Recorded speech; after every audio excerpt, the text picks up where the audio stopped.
Olá, gente, tudo bem com vocês? Uma das notícias que tem se destacado bastante é a mudança de posição do Freixo em relação à questão das drogas, em relação à ideia de legalização das drogas. E é interessante a gente discutir isso, que é uma questão que eu já falo há algum tempo, né? Que é o seguinte: o PSOL ele vem tentando crescer em cima, né? De certas pautas assim de cunho comportamental, dessas questões assim, né, de a questão da liberação das drogas, liberação do aborto, esse tipo de questões são questões bem polêmicas e tal.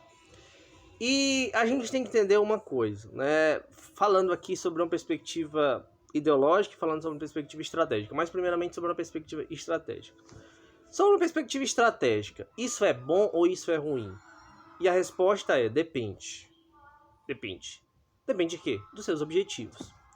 Com isso que o pessoal vem fazendo, ele tem conseguido uma adesão de certos grupos ali. O pessoal tem crescido muito dentro de grupos universitários, dentro de, entendeu? De certos setores ali, principalmente setores universitários mesmo, mas também em alguns outros grupos, né? Jovem e tal, né?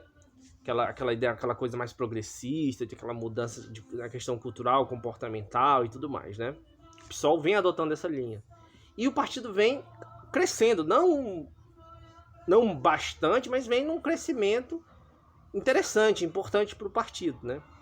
Deixando bem claro, né? O Freixo não é mais do PSOL, é do PSB, ok, né? Mas o Freixo ficou conhecido lá no PSOL, né? E adotava essa postura. E vamos entender bem essa questão mais tarde, né? Outra questão aí também para se colocar, né? Pois bem, então o PSOL adotando essa estratégia, essa bandeira, essas bandeiras, ele conseguiu um certo crescimento em alguns setores e conseguiu com isso algum crescimento ali, conseguiu mais candidatos a deputado e tal, né? Ou seja, essa é uma estratégia boa porque ela aglutina certos grupos. Então, quando você levanta certas bandeiras, né? A questão da liberação das drogas, questão, sei lá, em relação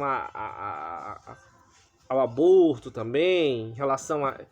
Você consegue levantar essas bandeiras, você consegue aglutinar um certo grupo que clama muito por isso, que para esse grupo específico é muito importante essas pautas. Então você consegue em eleições ali do legislativo, né, deputados e tal, principalmente deputados, você consegue um crescimento, né, interessante, importante. Agora, eleições que majoritárias, vamos dizer assim, né, que necessitam de ter a maioria dos votos ali para poder vencer, no meu caso do executivo, né, governadores, prefeitos, presidentes. O que acontece, gente, é que isso não é bom para eles, para esses cargos, não é bom esse tipo de pauta, porque são pautas, claramente, todo mundo sabe, no Brasil a maioria das pessoas é contra, né, principalmente por conta da força que tem a religião no Brasil, né. Então são pautas que a grande maioria da população se coloca contrária. E mais do que isso, né? Além delas serem contrárias, o fato dessa tem um peso muito grande. Esse é um outro ponto importante, né? Essas questões têm um peso muito importante para essas pessoas. Então o fato da pessoa apoiar aquilo ali, mesmo que ela tenha uma série de concordâncias com outras pautas dessa figura política, elas deixam de votar por conta dessa pauta, né? Então, assim, falando num sentido estratégico para a questão eleitoral, né, do executivo ali, é um tiro no pé. Agora, tem uma outra coisa que é importante a gente saber, né? Freixo foi pro PSB, Freixo agora, mais uma vez, né, tá tentando um cargo no executivo. Mas veja, ele vinha agora dizer que mudou de opinião em relação a isso. É uma boa estratégia? Sim ou não? É complicado. Aparentemente não é bom. Por que você diz isso? Fábio, você acabou de dizer que a maior parte da população é contrária a isso, e que pro cargo executivo pelo qual ele está pleiteando ali a vaga, é necessário ele ter a maioria dos votos, não foi isso que você falou? Foi isso que eu falei. Agora, vocês têm que entender uma coisa.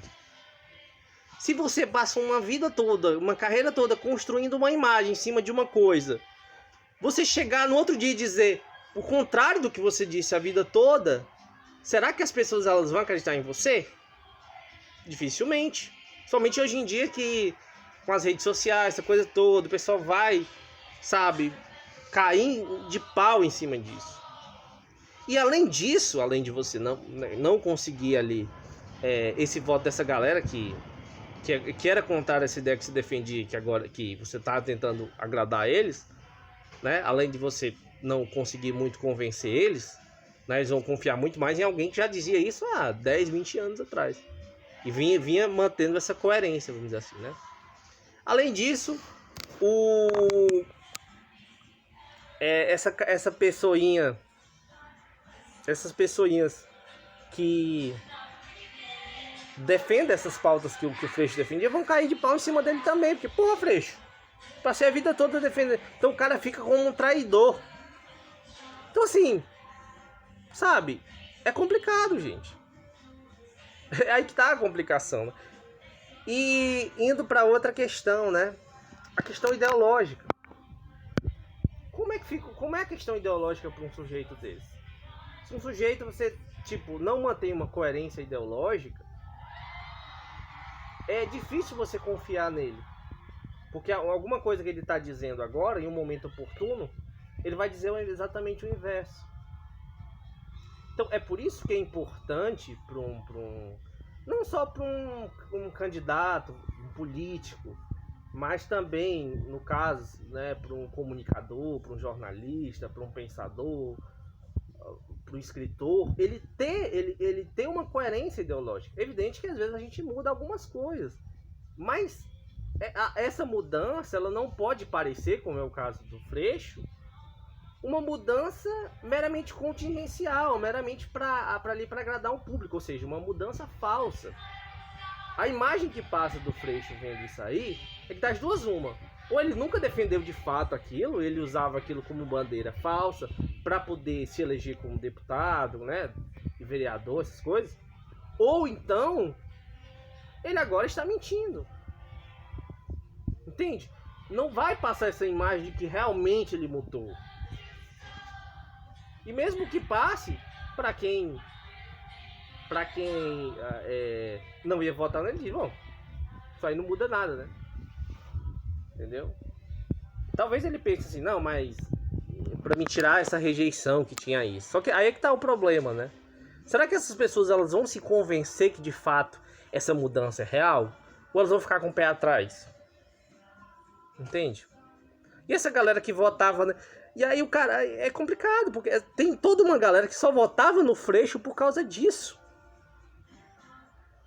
Sabe, tem muita gente, parece uma coisa absurda, mas tem muita gente que vota num cara, num Freixo da vida, em outros, do PSOL, só porque o cara defende uma pauta de aborto. Só porque o cara defende uma pauta ali de liberação das drogas.